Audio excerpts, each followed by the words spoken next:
Welcome back, beautiful sovereign women, to today's Sovereign Women podcast episode, where we're going to talk about a very important subject matter, something that is very near and dear to my heart.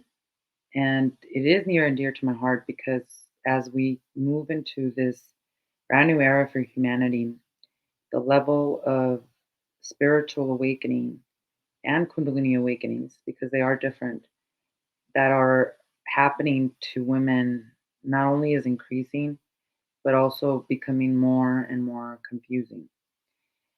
Many times, when we are going through our own spiritual awakening or perhaps a Kundalini awakening, we can confuse that or not know about spiritual awakenings and think that we're going through severe depression or even psychosis.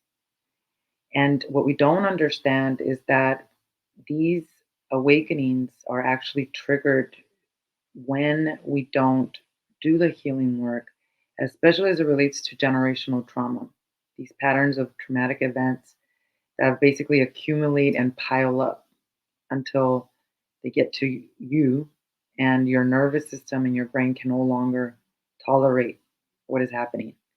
So, today, what I want to do is take this time to explore what many women are going through and to really look at why we are confused when we believe that we're hitting these low points of depression when in reality this becomes or is an opportunity for spiritual emergence. I want to look at what is a spiritual awakening, what is a Kundalini awakening, and what role generational trauma plays in triggering these very, very life changing experiences in our life.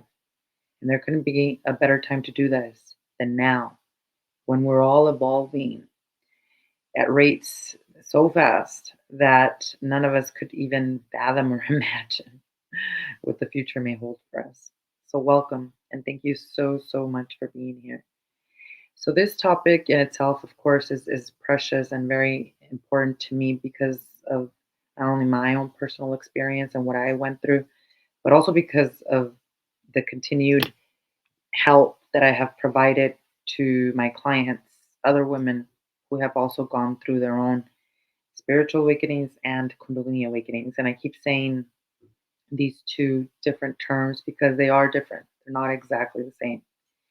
But this topic in itself is incredibly vital because it really does begin to challenge our conventional understanding of what mental health is all about.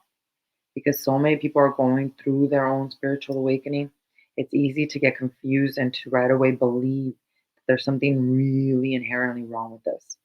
It's important for us to really talk about this topic because it is a transformative perspective that shows us how our deepest struggles, those things that we might call our dark nights of the soul, which I'll talk about in next week's podcast, these traumas that are inherited through generations in our DNA can actually be the gateway, can be the path that leads us on profound spiritual growth.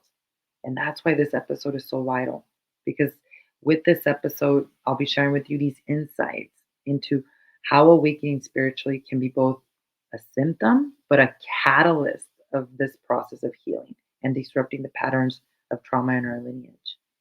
Now, I am not a stranger to this journey myself. And to really understand awakening, spiritual awakening, Kundalini awakening, which I'll go through that in a few moments, we have to understand that there are three types of awakenings that occur. There is what is known as a temporary awakening experience, where you have this one moment in time and space that just shifts your perception about reality and it happens and then it's over. And then there's also gradual spiritual awakenings, but these create more permanent changes in your inner and outer world.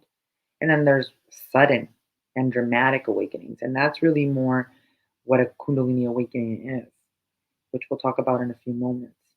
For me, I myself went through the second, which is a gradual but permanent awakening.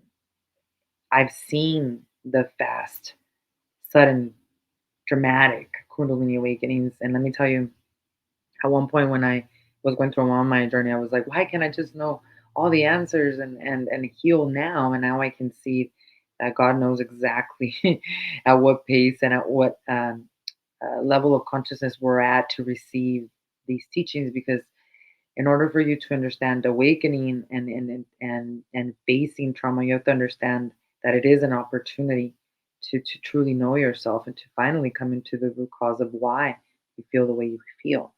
So in my own journey, my awakening began, believe it or not, since 2008, when I was a very young real estate investor, real estate broker in my early 20s. My husband and I basically were at the top of the world, right, financially, and then the real estate market crashed.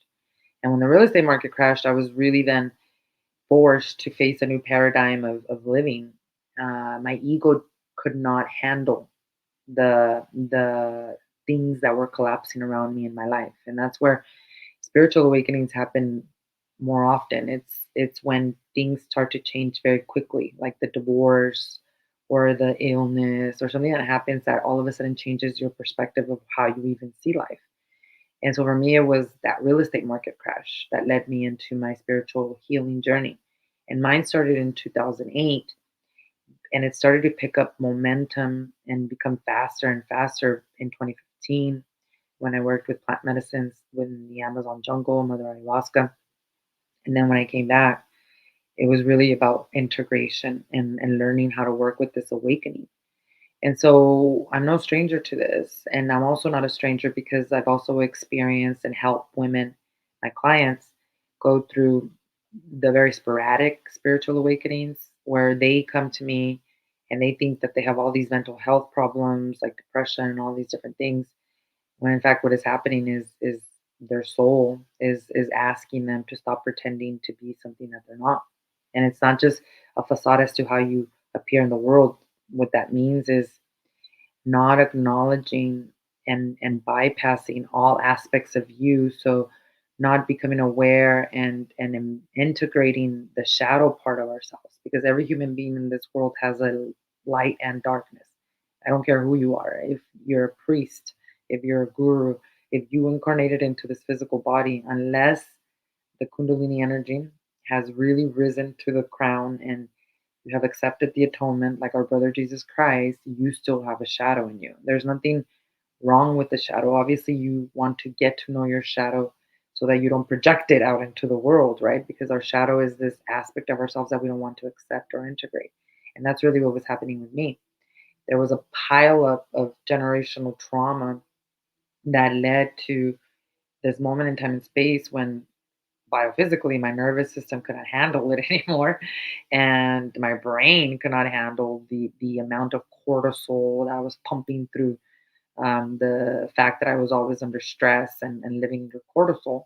But spiritually, it's our soul. We're living in this time and age now where self-awareness and understanding ourselves more is very, very important. And when we don't listen to our soul's calling, these dark nights of the soul or these moments where we feel completely depressed, is like our soul finally pulling us back and saying, you are so far away from your true essence that I'm going to need to help you. And I need to pull you back. And I need to pull you back sometimes by with these very tragic instances and experiences so that you wake up literally. Because the way awakening spiritual is about this identification with our ego story, with our identification. Our ego is how we identify in life. I'm worthy because I'm a mother, or I'm this. I'm a CEO, or I'm a fitness instructor. I mean, you give yourself all these different titles to have an identity.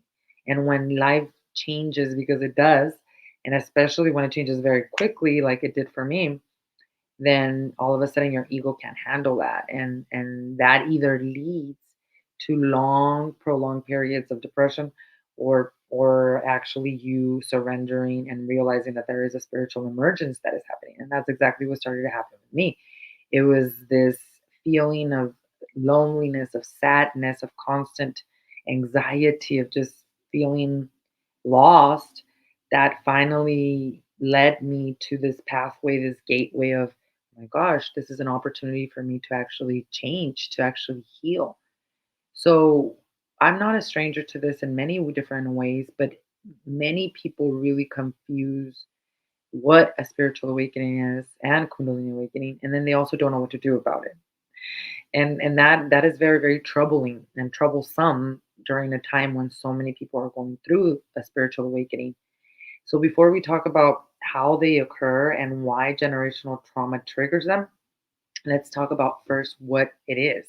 What is a spiritual awakening and what is a Kundalini awakening? Because they're two very different things. And sometimes you're going through both at the same time. And it's really not as important to know what it is you're going through. It's just important to recognize and become aware, not which one, but what is happening inside of you so that you can learn to respond. Because we have to understand that trauma is usually, of course, equated with suffering, right? And trauma can be very extreme suffering that can lead to this depersonalization. And the thing about trauma is that as much as your traumatic experience, as much as you think that they start with you, like let's say you had a very tumultuous childhood experience where there was a lot of trauma, there was physical abuse, sexual abuse.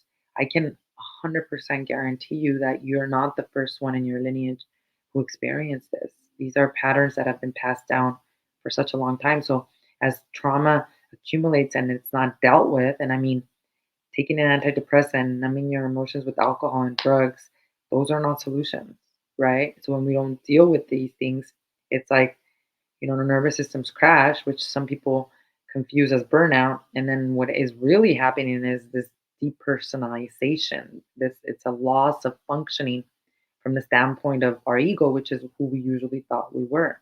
And this is the whole thing about this process is that the more we resist it, the worse it gets.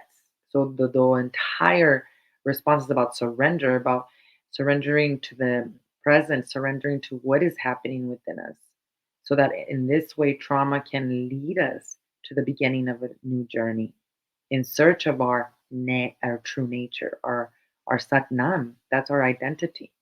So trauma in itself causes awakening because of the fact that we have to depersonalize, we that our ego dies in a way, our identity to our story and who we think we is. That's why it happens. These spiritual awakenings and Kundalini awakenings often happen like with the death of someone close that you love, or an accident, or something that is very life changing that we give meaning to, that all of a sudden changes very quickly. And that's the whole thing about the spiritual journey. In essence, is it's becoming detached. It's not that you don't love your husband or you don't love your kids. It's just that you don't find your identity in them, because that relationship is going to change. Your infinite soul, it stays the same, right? But your who you are in this body, which is your ego identification, that will always change. It doesn't matter what it is that you are, CEO, a mother, a wife, that's always going to change. And it's difficult for human beings because we get so attached and we want to just be that way forever. And when things don't go right, we suffer tremendously, right? Or when we think things don't go right. So trauma for us, and there's different kinds of traumas too, right? There's personal trauma, there's ancestral trauma, there's generational trauma is the same as ancestral trauma. It doesn't really matter, and it's not important for you to pinpoint where the trauma happened. It's just important for us to acknowledge it, because when we don't, that's when disaster. That's when these spiritual awakenings can occur that are not so pleasant.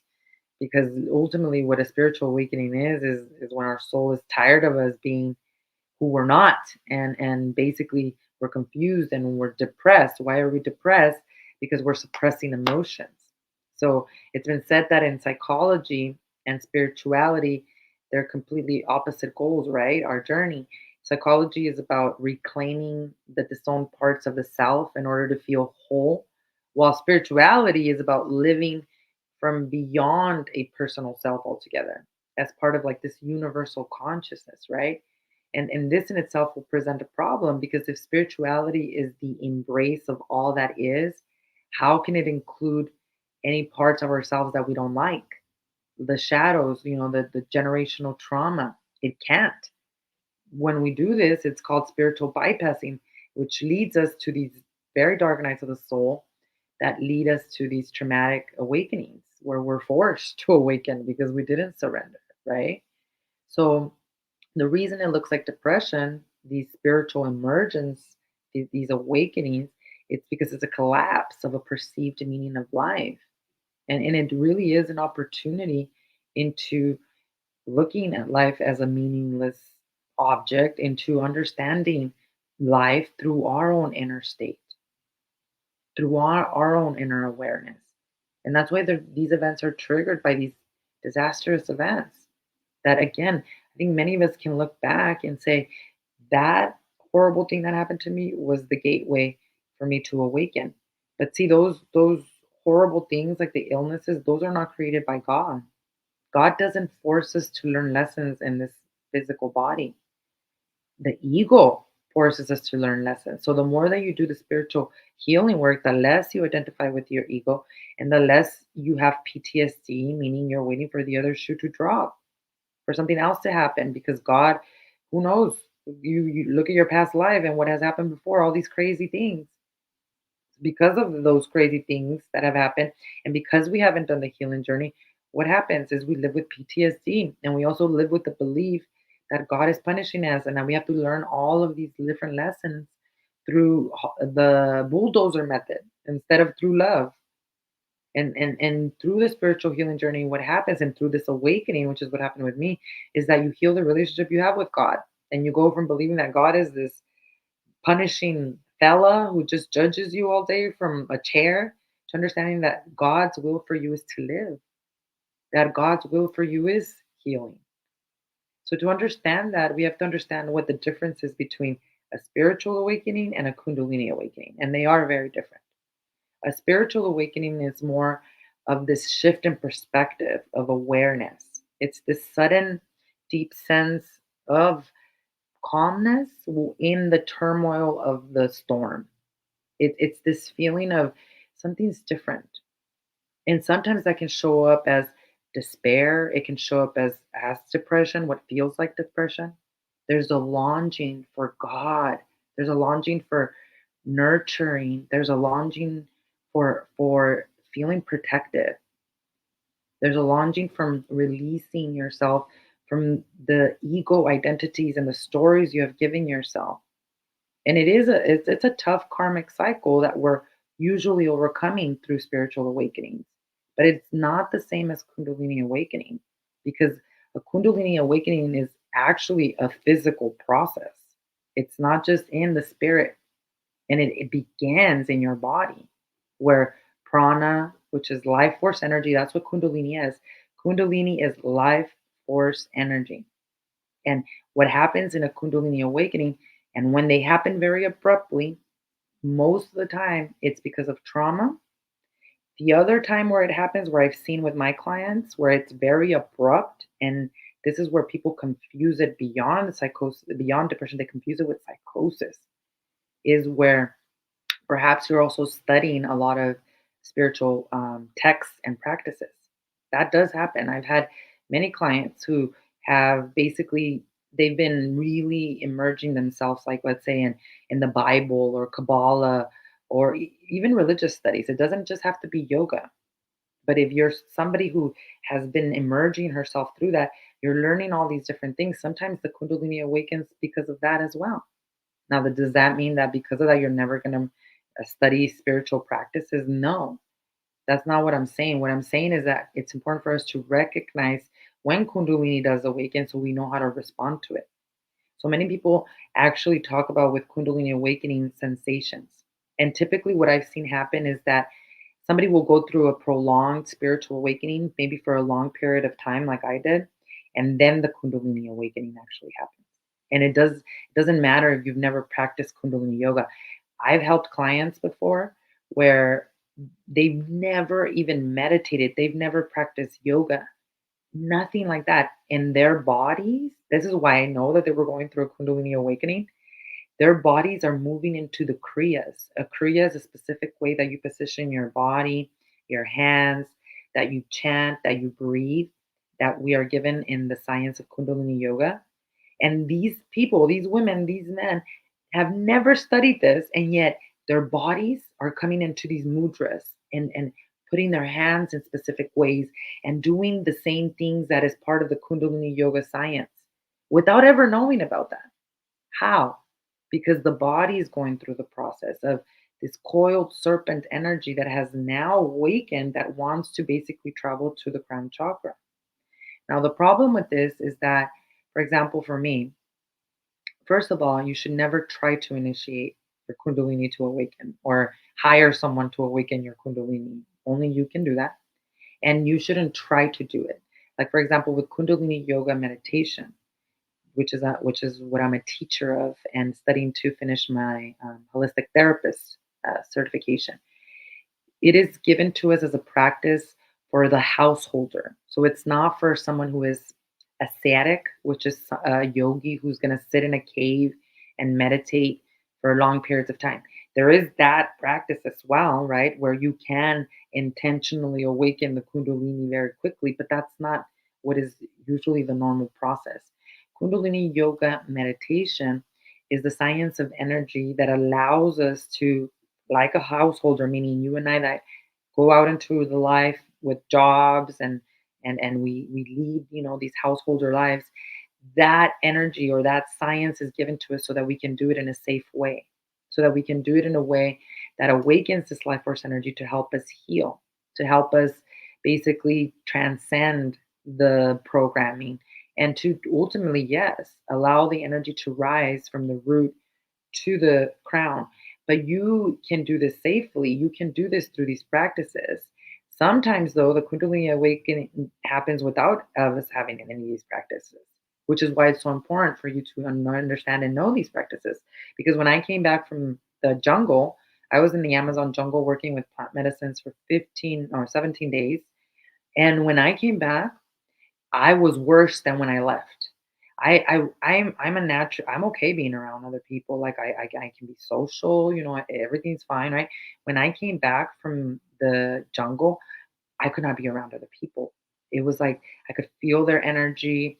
I was very anxious, very unsettled. I didn't feel safe. I was having all these visuals and these beautiful things happen to me, right? Like connection with God and all that, but I could not function in my body. I could not function like a human being. That's not good for anyone because without me being able to function in my body, how was I to serve my purpose? To help other women through this journey. So thank God, for me, Kundalini Yoga came into my life as a miracle when I prayed on it. And when I went to Kundalini Yoga, my first class, I felt what was happening inside of me, which later my teacher confirmed when I started to become a Kundalini Yoga teacher. So, what had happened to me, and this is what happens in a Kundalini awakening, is that your energy, typically, most of us, our Kundalini energy is asleep and it's coiled at the root. And the reason it's asleep and it's coiled is because we have all this trauma. And in the human component of who we are, there are two triangles that we deal with as it relates to emotions and energy. There's the lower triangle, and then there's an upper triangle. And then there's the heart chakra, which is the heart center where everything gets balanced out, right? Well, typically, if you're someone who's gone through a lot of trauma or has gone through any trauma, and has never practiced any type of healing work, Kundalini yoga, or anything like that, then your energy is always at the root chakra. It never rises. In fact, this is why people are not conscious about their breathing and they don't breathe above their belly button. So it never rises. When I went to the Amazon jungle, my Kundalini energy rose and it rose, but it stayed only in my upper triangle. The lower triangle is about feeling grounded in your body, feeling safe in your body. It has everything to do with your physical experience as a human being. The upper triangle above the heart, well, now we're talking about throat chakra, we're talking about the third eye and the crown chakra. That's your spiritual self because this is a polarity. There's the spiritual aspect of who you are, and then there's a physical form of your human incarnation. So when I came back from the jungle, my Kundalini awoke, which led the energy to get stuck, but only up here. So my energy was living from the heart to the top.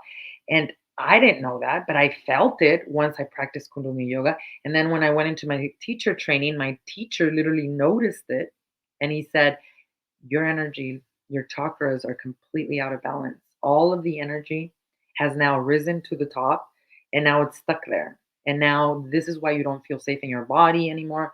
This is why you are more anxious, and this is why you can't go through and fulfill your life purpose. It's because your energy now from being stuck down here is now up here because of such a revolutionary, life-changing experience that I had in the jungle. I mean, working with Mother Ayahuasca is life-changing, and it's very difficult to integrate everything if you don't have practices like Kundalini yoga.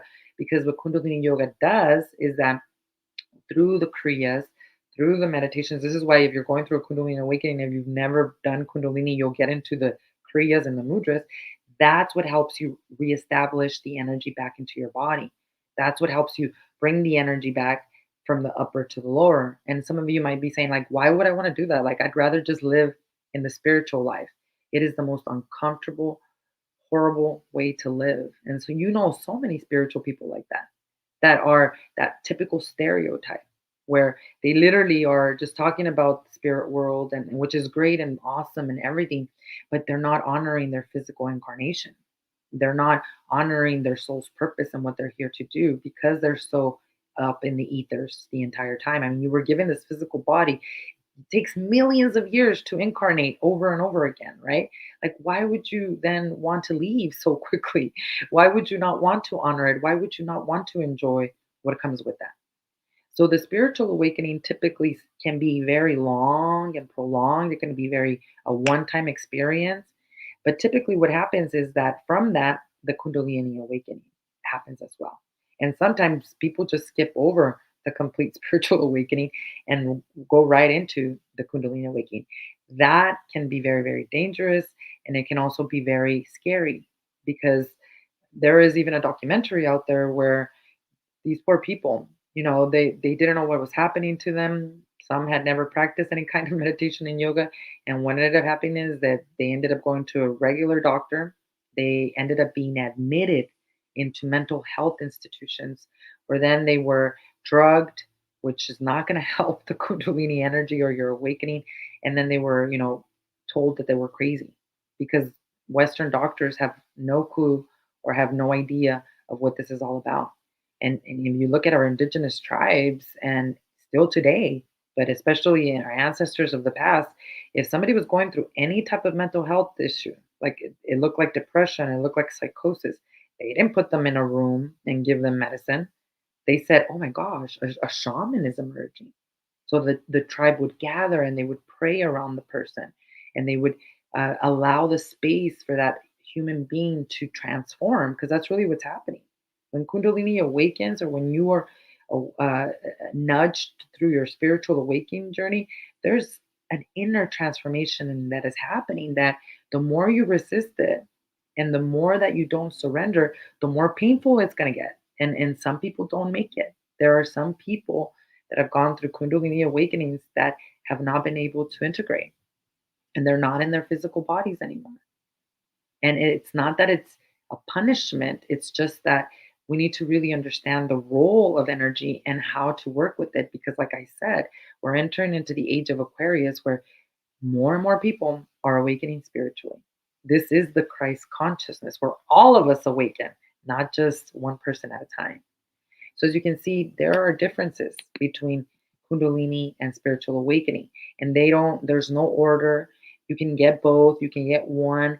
You can get one year. I mean, my journey. Look at my journey since 2008.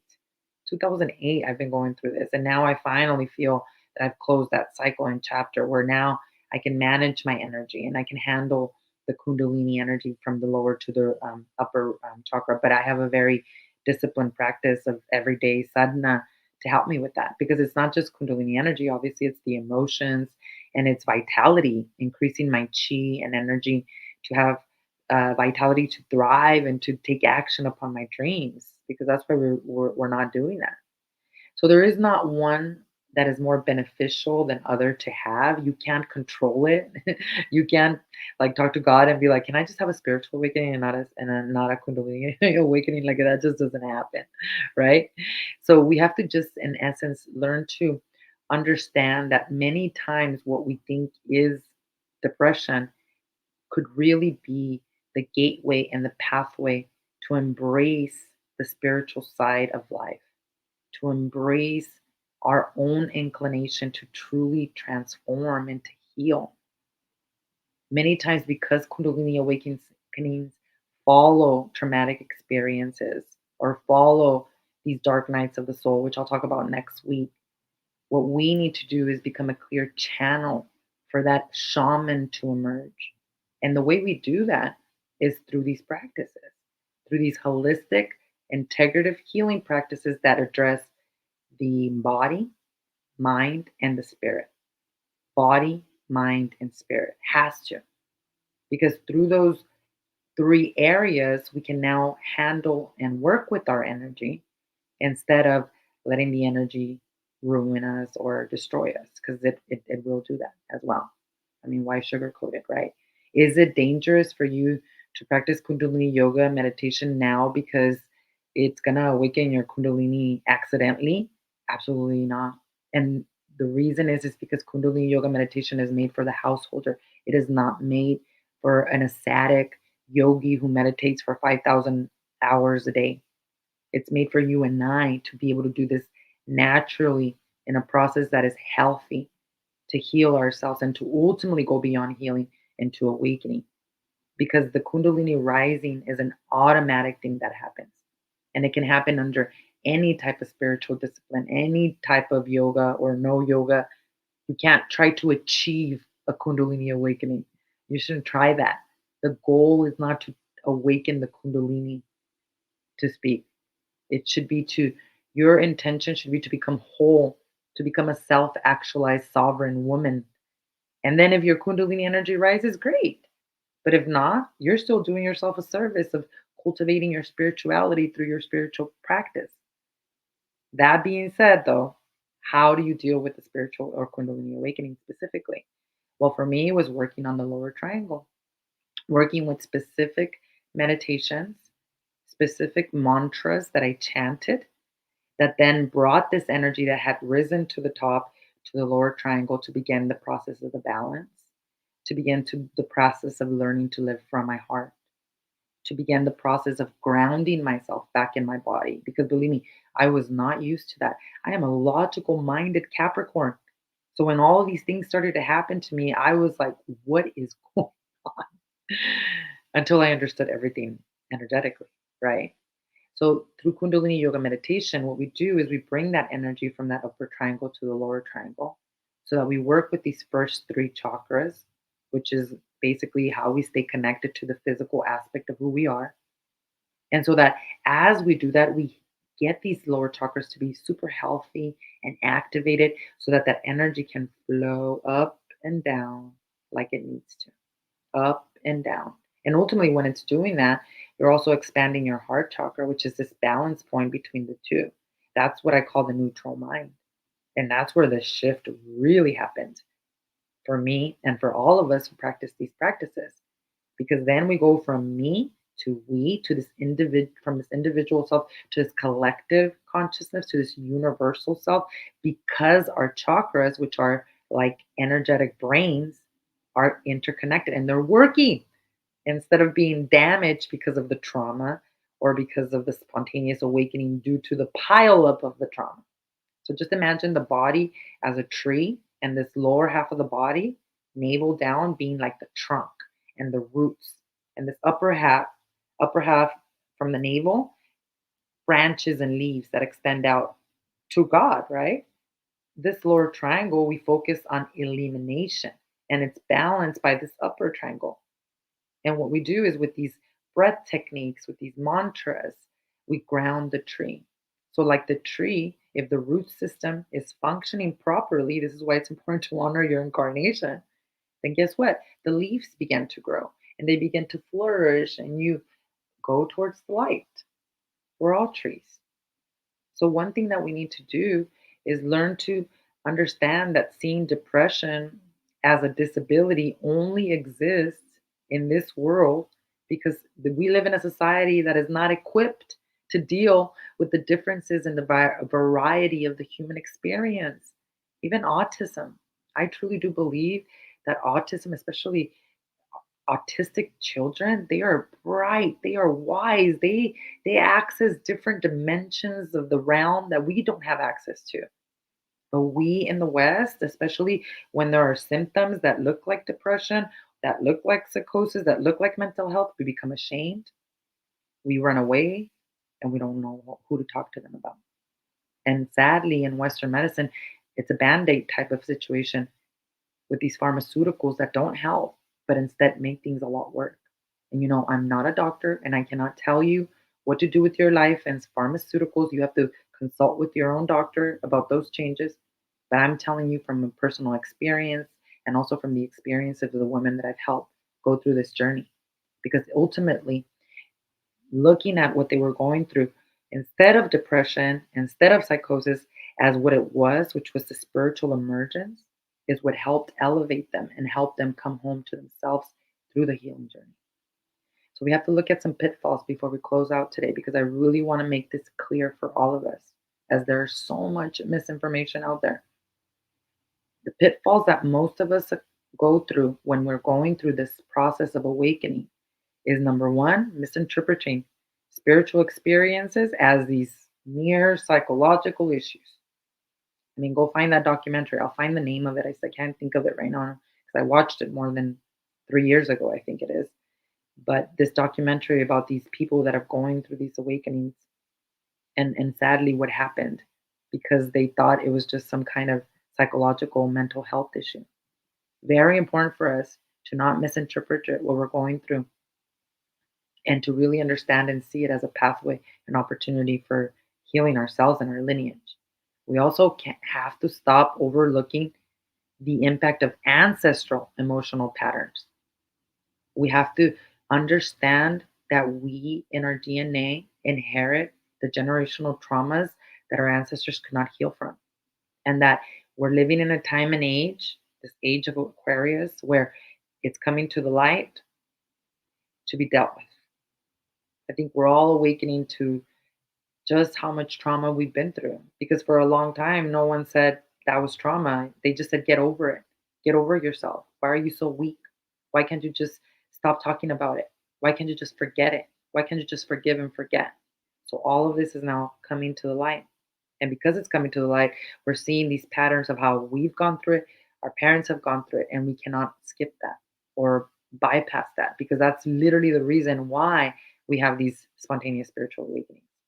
We also have to stop taking misguided attempts to awaken our Kundalini energy without proper guidance or understanding of what it is. And that's whether you're doing that through psychedelics, through meditation, or if it happens, accidentally. In either case, you are the only one that can awaken your own Kundalini healing energy. No one can do that for you. You're the only one that can ground yourself. I can teach you the methods, I can show you the way, but only you can do it. And that's very, very important for us to understand because I think one of the biggest pitfalls is we give our power away to other people, thinking that they could just heal us. And yes, there are healers. I am a healer. I can heal others, absolutely. But is it more powerful for me to heal you, or is it more powerful for me to show you how to heal yourself? Is it more powerful for me to give you the fish, or is it more powerful for me to show you how to fish? Very important. And think about that too, because there are so many charlatans out there. Everyone's looking for a shaman, everyone's looking for a guru, everyone's looking for all of this. You can do this yourself. In fact, you should be doing this yourself. So we are not doomed. We're not going crazy. We won't forever feel depressed. Those are some of the things that I used to think about. Yes, this journey of healing generational trauma and awakening spiritually might not be easy, but it is a blessing. And if you're listening to this right now, understand that your soul brought you here. And there's a ton of research that shows that the human body is physiologically designed to experience and release trauma and to grow from it spiritually. That should give you a lot of hope that healing trauma creates a phenomenon known as post traumatic growth. When we physically release the stored traumatic energies from the body, we create much greater depth. as human beings, which is what connects us to our spiritual journey. So to do this, we have to shift our mindset. We have to first adopt a holistic mindset, meaning I have to address body, mind, and spirit, whether you're going through a spiritual awakening or not. If you're physically going through illness, if you're mentally going through instabilities, holistic method is the only way. And we have to address the body, mind, spirit because the body keeps score. The mind is where healing ultimately happens, and spirit is, in essence, who we are. And so we have to look at these opportunities because that's what they are. These challenges are opportunities for us to grow, for us to understand ourselves more, and to understand the interconnectedness of our mental, emotional, and spiritual health. Everything is energy. And we have not been taught how to work with energy. But that's where spiritual psychotherapy of A Course in Miracles and Kundalini yoga meditation comes. If you're going through something similar, if you feel that you've hit this plateau or perhaps this pivotal crossroads where it feels maybe in the physical body like that energy is rising through the spine, or perhaps you haven't felt any of the physical sensations, but you've been in this state of prolonged sadness and depression, then comment below and let us know. I'd love to be able to hear your story, to share your story, to understand your story, to help you better guide you on this very, very incredible journey of awakening to our truest self. Because ultimately, that is what happens.